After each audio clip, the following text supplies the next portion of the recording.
What's good, y'all? I'm your host, Kami, and Sparking Zero comes out in 4 months, so I don't even know what to do, honestly, other than play Tenkaichi 4. And I'm sort of thinking about making a video about that, but we'll get down that later down the line. But today I kind of figured maybe I'll just do 5 predictions I have about Sparking Zero. I feel like there's some good and some bad predictions that could come across, but I'm gonna stick to the good things. So I'm gonna give you 5 good predictions today that I think is gonna be in Sparking Zero. Number one, Dragon Ball GT in the game. Dragon Ball GT has to be in Sparking Zero one way or another. I don't care if it's in DLCs. I don't care if it's in the story mode. I don't care. It's got to be in the game, and we have to be able to use the characters, bro. Period. I don't know why they're taking. Maybe they're just trying to build up suspense. That's what I'm starting to think. Like maybe it's just suspense because at this point, we know that you're gonna put it in the game. If you don't put it in the game, that would be crazy. It just doesn't make any sense to me. This is Tenkaichi, man. Tenkaichi 4. This is the ultimate Tenkaichi. Not that little piece of crap that we don't talk about. We don't talk about that game. But anyways, I know GT is gonna be in the game. I have faith in Bandai Namco. I have faith in Sparking Zero. GT will be in the game. Everybody, if it's not in the game, we need to sign a petition. We need to get GT in the game. So let me just throw that out there. Also, we can't forget about the vibes, man. We need GT characters. We need the outfits if we can put them on different characters or whatever like that. We need the clothes, the costumes. We need the songs, maybe a couple of songs here and there. Even if the songs ain't even that good. I mean, to be fair, I kind of like some of the songs, but it's more so just about the vibes, you know. If we're gonna put GT in the game, let's get some of the music and let's show GT some love, man, because everybody be hating on GT, and I don't even know why, bro. I think that's about it for GT, other than the fact that maybe we should also have what if sagas or things that could be explained that never have been explained, things that can get further put into depth. But what if sagas? That leads me to number two, what if scenarios. So my thoughts on what if scenarios, I feel like there could definitely be scenarios where, like, say for instance, what if Gohan kept training after he fought Cell?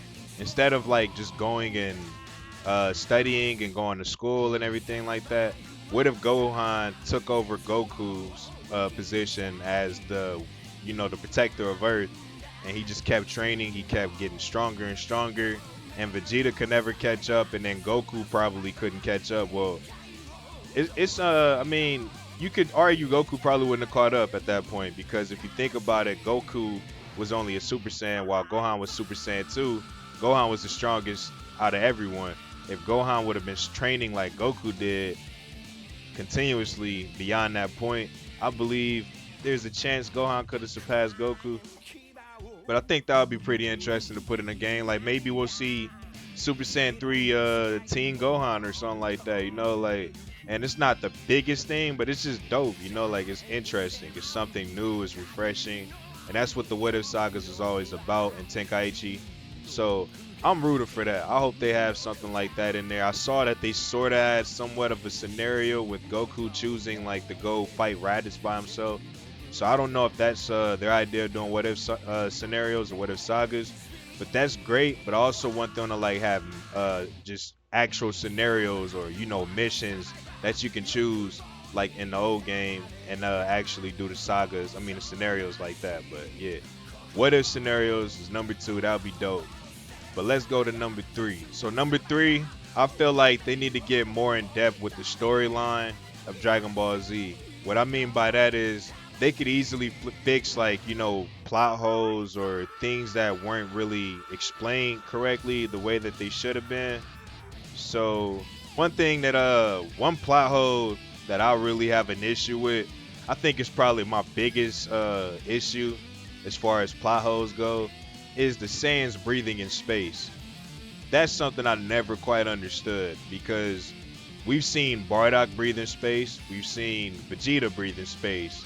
I believe Nappa, we've seen Goku, obviously. We've seen so many Saiyans breathing in space, fighting in space, floating through space, flying through space, destroying not buildings, destroying planets while in space, So I feel like that's kind of ridiculous just to think that we're at this point in Dragon Ball, from Dragon Ball to DBZ, where there's plenty of evidence in DBZ that people can be in space, like Saiyans can be in space, and then there's evidence in the Battle of Gods movie, the fight with Beerus. Like, there's just too much there, I feel like. So if they could do something like just explain things and make it legit, I don't know how they'll handle that necessarily with Akira Toriyama not being present anymore. But if they could still like keep the story going and like fix some of the plot holes, perhaps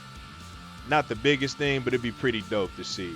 Another thing they could do is try to go into more depth about the beginning of the history of the Saiyans. You know, like what happened when the Saiyans first encountered King Code and how that interaction was and everything, or how Prince Vegeta became, I mean not Prince Vegeta, but King Vegeta became king and everything, how their bloodline works and the hierarchy within the Saiyans. And just explain, like, you know, like the legendary Super Saiyan story, how that became about, all types of things. They could do stuff like that.